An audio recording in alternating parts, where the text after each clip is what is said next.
Al Qaeda के बारे में अब अलकायदा की जो इंटरेस्ट है और अलकायदा की सपोर्ट है और अलकायदा के लोग हैं वो अब तहरीक तालिबान पाकिस्तान में इन्वेस्ट कर रहे हैं कि कोई दिन ऐसा नहीं जा रहा जब पाकिस्तान पे अटैक नहीं हो रहा। बाय द वे, कुछ खबरें पहुंच रही हैं, कुछ खबरें नहीं पहुंचती। मैं उन खबरों की बुनियाद पर बात कर रहा हूं जो पहुंच रही हैं। तो अब अब्दाली और गौरी और बाबर के जानशीन, उनके वारिस उनके रास्ते पर चलते हुए तारीख दोहराने पर अगर जिद कर रहे हैं तो फिर तकलीफ किस बात की, हैरत किस बात की? यही तो कह रहे थे ना, 70 साल से ज्यादा यही पढ़ा रहे थे ना। तो जो पढ़ा रहे थे, जिसको आइडियलाइज कर रहे थे, वो हकीकत सामने आ रही है। इस चीज का हम शेर आया शोर मचाते रहे, वो तो झूठ बोल रहे थे और दुनिया पहले आ भी जाती थी बेवकूफ बन के। लेकिन अब जब हम कहेंगे शेर आ गया है तो दुनिया में से आने के लिए तैयार कोई नहीं है। हेलो दोस्तों, स्वागत है आप सभी का आपके अपने यूट्यूब चैनल पलटवार पर। दोस्तों, मुझे एक बार फिर हिलरी क्लिंटन का वो फेमस कोट याद आ रहा है कि जब तुम सांप पालोगे तो ये उससे उम्मीद मत रखना कि वो तुम्हें नहीं डसेंगे। खबरें ये आ रही है कि अलकायदा और टीटीपी तहरीक तालिबान पाकिस्तान दोनों ने हाथ मिला लिया है और पाकिस्तान पर कब्जा करने की कसमें खाई है। अलकायदा के जुड़ने से पाकिस्तान थर थर कांप रहा है। तो दोस्तों, एंजॉय कीजिए वीडियो को। वीडियो अच्छा लगे तो लाइक करें, शेयर करें, कमेंट करें। जय हिंद, जय भारत। तो तालिबान के काबुल में टेक ओवर के बाद हकीकत यह है जी कि अगर कोई सबसे ज्यादा एनर्जाइज होकर उठा है, यानी अगर नजर आ रहा है कि फतह किसी को मिली है, तो वो ना अफगान तालिबान दिखाई देते हैं ना पाकिस्तान की हुकूमत दिखाई देती है। ये जो फाते हैं ये तहरीके तालिबान पाकिस्तान वाले हैं। यानी अगर आप देखें ना कि एक्चुअल फतह कैसे हुई है, विनर बन के कौन उभरा है, एनर्जी किसमें आई है, तो वो टीटीपी है। अच्छा, अलकायदा जो कि बेसिकली वहां पे अफगान तालिबान ये कहते हैं कि अलकायदा से उनके अब ताल्लुकात नहीं है, अमेरिका से जो उनकी शरायत है और ये कि अमेरिका के खिलाफ वहां पे कोई प्लानिंग नहीं होगी। और अलकायदा मेन कंसर्न था ना अमेरिका का। अलकायदा के बारे में अब अलकायदा की जो इंटरेस्ट है और अलकायदा की सपोर्ट है और अलकायदा के लोग हैं वो अब तहरीक तालिबान पाकिस्तान में इन्वेस्ट कर रहे हैं। और अलकायदा के पास, यानी ये तो तहरीक तालिबान पाकिस्तान या तहरीक तालिबान अफगानिस्तान, ये तो मेनली एक गुरिल्ला फाइटर्स है ना। अलकायदा का मामला ये कि वहां प्लानिंग है यानी वहां हायर लेवल की प्लानिंग भी है और टारगेट रखने वाली वो जो एक एक्सेलेंस प्रोफेशनल चाहिए होती है वो भी है। और प्रोफेशनल एक्सेलेंस के साथ उन लोगों को टारगेट हिट करने का और उसका फिर एक्शन और उसका रिएक्शन, ये सब कुछ जहन में रख के प्लानिंग करने की पावर वो अलकायदा के पास है। और अलकायदा की सपोर्ट अब तहरीक तालिबान पाकिस्तान के पास है। और तहरीक तालिबान पाकिस्तान की जो साबका स्ट्रैटेजी थी ना, जो औरतों बच्चों को मारने की, सबको मारने की, ये अलकायदा और ओसामा बिन लादेन अपनी जिंदगी में और अलकायदा उसके बाद, यानी ये उनका इतराज था इस पे। यानी अलकायदा इतराज करती थी तहरीक तालिबान पाकिस्तान के ऊपर कि ये औरतों बच्चों को जो तुम बेगुनाहों को मारते हो ये ना मारा करो, सिक्योरिटी फोर्सेस को मारा करो और फौज के लोगों को मारा करो और टारगेट वो करो जो हिट हो तो उसकी फिर तकलीफ हो, यानी वो एक मैसेज जाए दुनिया में। ये अलकायदा का तरीकाकार है। यह ना कि रैंडम आके गोलियों को बछाड़ कर देना, पागलों की तरह, जाहिलों की तरह बम चला देने सड़क, इससे निकाल के अलकायदा सोफिस्टिकेशन में लेके आती है। और ऊपर वो कहती है कि हाई वैल्यू टारगेट किया करो, यानी ताकि लोग, एक तो अवामी जो है वो राय तुम्हारे खिलाफ ना हो, टीटीपी के खिलाफ ना हो, उनको यानी अवाम को अपने खिलाफ ना करो, टारगेट दुश्मन को वीक करना है ना, तो उसका तरीका ये है। तो वो बताने वाले अलकायदा के लोग हैं। अच्छा, अब तहरीक तालिबान पाकिस्तान जो है ये आप देख रहे हैं कि ये बहुत एनर्जाइज होके, कोई दिन ऐसा नहीं जा रहा जब पाकिस्तान पे अटैक नहीं हो रहा। बाय द वे, कुछ खबरें पहुंच रही हैं, कुछ खबरें नहीं पहुंचती। मैं उन खबरों की बुनियाद पर बात कर रहा हूं जो पहुंच रही हैं। मैं उन खबरों की बुनियाद पर बात कर रहा हूं जो छप रही हैं। उन खबरों की बुनियाद पर बात बता रहा हूं कि कोई दिन ऐसा नहीं जा रहा जब पाकिस्तान में अटैक ना हो रहा हो। वो सलसल हो रहे हैं, डेली हो रहे हैं। कभी किसी टारगेट पे, कभी वो जारी है। अभी जो पेशावर में हुआ है ना, ये अलकायदा का एक तरह से सिग्नेचर है। ये टीटीपी ने किया होगा एग्जीक्यूट, सिग्नेचर ये अलकायदा का है। क्योंकि ये इस टाइम पर, इस वक्त में, जब आईएमएफ जरा जहन में रखे ना, फाइनेंशियल अपनी वो मामला जहन में रखें, अफगानिस्तान की तस्लीम करने, अफगान हुकूमत को तस्लीम करने वाला मामला जहन में रखें, इस पस मंजर में इनको मारना इस वक्त, नतीजा उसका यह हुआ कि यूरोपीय यूनियन, यानी जहां पर उन्होंने हिट करना था वो उसका जवाब आ गया है। यानी ठीक उन्होंने अलकायदा की जो थी, आप अपना जो महारत है, आप यूं कहिए कि उसका इजहार हो गया है, इजहार हो रहा है। इनफैक्ट तहरीक तालिबान पाकिस्तान के हर हमले में ये आपको पीछे अलकायदा की वो वाली एडवाइस और ट्रेनिंग नजर आएगी कि आपने सिक्योरिटी पर्सनल को किस तरह मारना है। और मैं आपसे गुजारिश करूं कि चलें ना ही करो, आगे चलते हैं। तो ये जो अब हो रहा है, इसके बाद अब यानी जवाब देना है ना। यूरोपीय यूनियन की एम्बेसडर ने पहले तो ट्वीट किया पेशावर के वाक़ पास्टर को जो कत्ल किया गया। उसके बाद वो जनरल कमर जावेद बाजवा से खुद मिली इन पर्सन जाके, फिर उसने मिलने के बाद ट्वीट किया।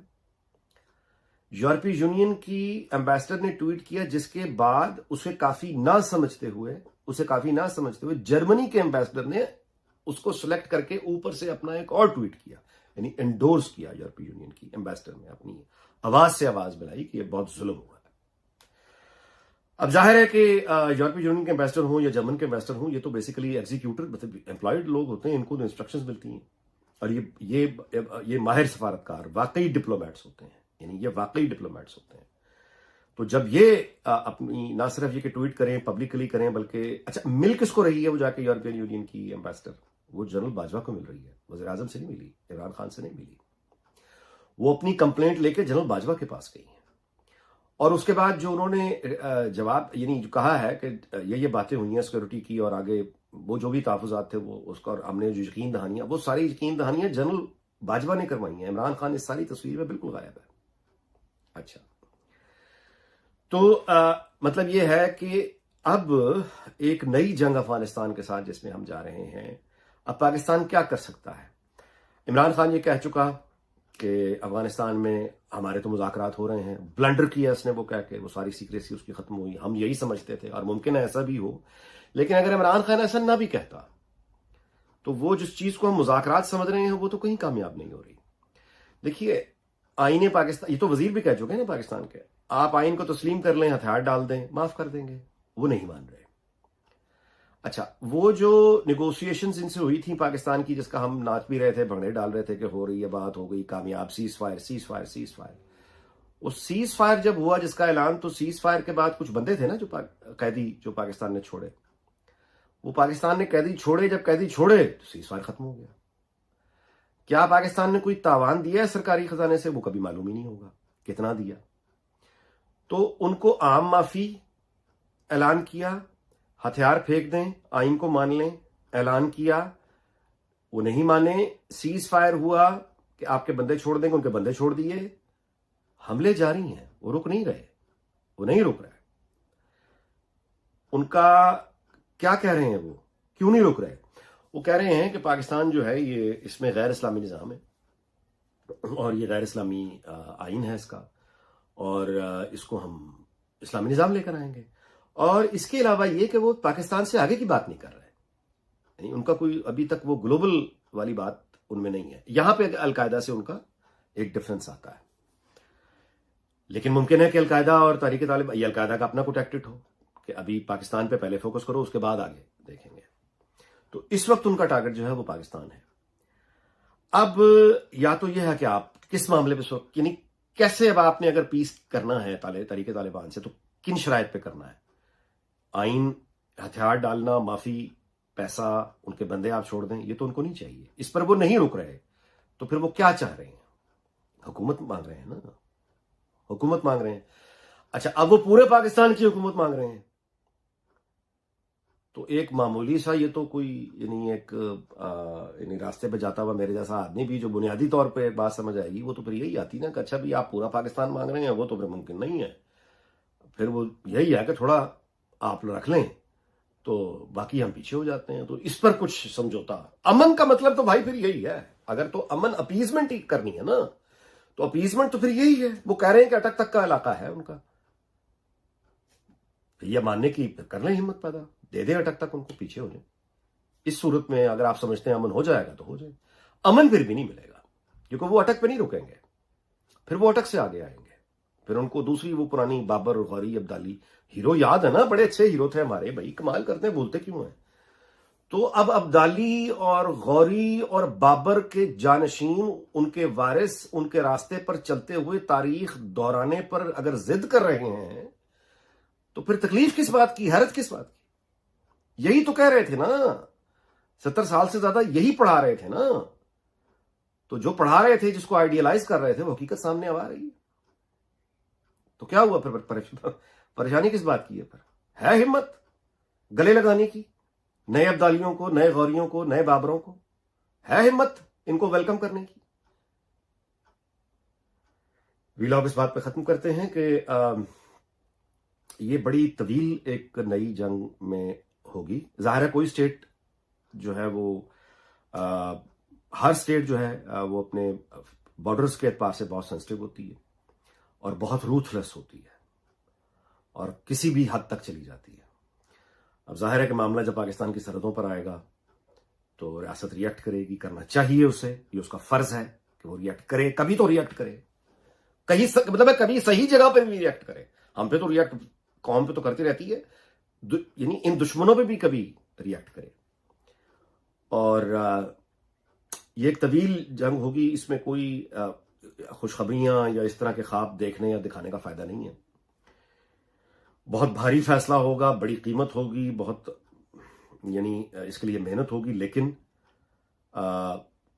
मैं और आप बतौर सिविलियन एक बात हमें समझ लेनी चाहिए कि जिस चीज का हम शेर आया शोर मचाते रहे, वो तो झूठ बोल रहे थे और दुनिया पहले आ भी जाती थी बेवकूफ बन के। लेकिन अब जब हम कहेंगे शेर आ गया है तो दुनिया में से आने के लिए तैयार कोई नहीं है। अब हमें ये जंग मुमकिन है अकेले लड़ना पड़े, बहुत तवील लड़ना पड़े। तो इसलिए कम से कम हम इत्तेहाद और यकीन की बहुत ज़रूरत है और झूठ जो है इससे बचने की बड़ी ज़रूरत है। इन लोगों के सिंपैथाइजर्स अगर हम ये कहें दूर दराज बैठे हैं तो ये गलत है। तहरीक तालिबान पाकिस्तान के सिंपैथाइजर्स पाकिस्तान के अब हर कोने में बैठे हैं और मुझे खौफ और ख़दशा है कि हर इदारे में बैठे हैं। और औरिया मकबूल जान अगर लाहौर में बैठ के लिख कर दावत देता है अगस्त में ही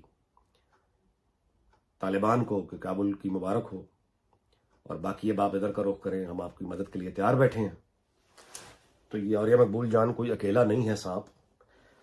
ये सांप किसी के बल पे बोल रहा है, कुछ लोग हैं। उन्हीं लोगों को आइडेंटिफाई करना है और ये ढूंढना है, मतलब इनको डिस्करेज करना पड़ेगा जी।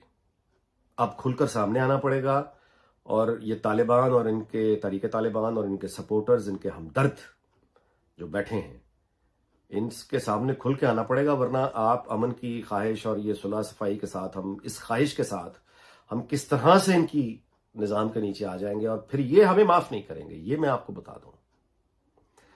यानी माफ़ नहीं करेंगे से मुराद ये नहीं है कि आपने इनका कुछ बिगाड़ा हुआ है।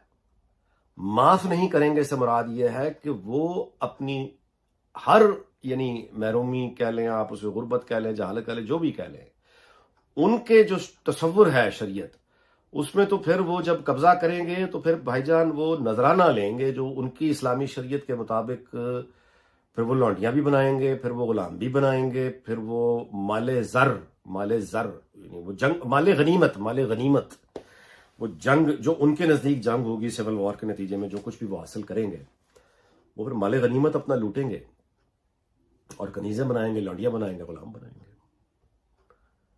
तो अब पाकिस्तान इस तरह से डिस्टेबलाइज होगा, न्यूक्लियर कंट्री है, तो foreign powers specially neighbours they will intervene, उन्हें करना पड़ेगा।